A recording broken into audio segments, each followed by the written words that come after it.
រៀនធ្វើជាកញ្ចក់ក្នុងការឆ្លុះបញ្ចាំងពីខ្លួនឯងសារជាបងមនុស្សយើងជាទូទៅមើលឃើញតែកំហុសអ្នកដទៃហើយតែងតែវិភាគក៏ដូចជាតាមដានទៅរឿងរបស់អ្នកដទៃប៉ុន្តែចំពោះរឿងខ្លួនឯងមួយគឺអត់ដែលបានខ្វាយខ្វល់អត់ដែលបានវិភាគក៏អត់ដែលបានមក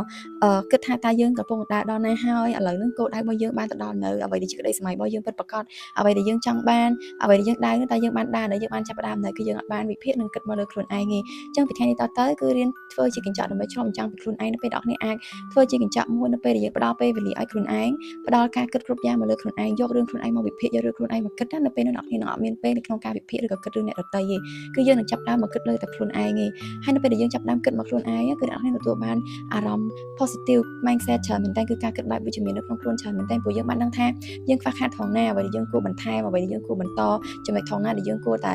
វឹកហាត់បន្ថែមទៀតយើងគួរបន្ថែមជំនាញអីលើខ្លួនឯងអញ្ចឹងវាជាចំណុចមួយដែលល្អមែនតើនៅពេលដែលយើងចាប់ផ្ដើមចូលបញ្ចាំងពីខ្លួនឯងហើយយើងក៏បានទៅមានពេលវាខ្វាយខ្វល់ពីអ្នកដទៃដែរជាអ្នកគ្នាគួរតែចាប់ផ្ដើមរៀនឆ្លុះបញ្ចាំងពីខ្លួនឯងដើម្បីស្វែងរកថាតើចំណុចណាដែលយើងគួរកែប្រែខ្លួនឯងខ្លះចំណុចណាយើងគួរតែបន្តនៅក្នុងការឲ្យខ្លួនឯងល្អជាងមុន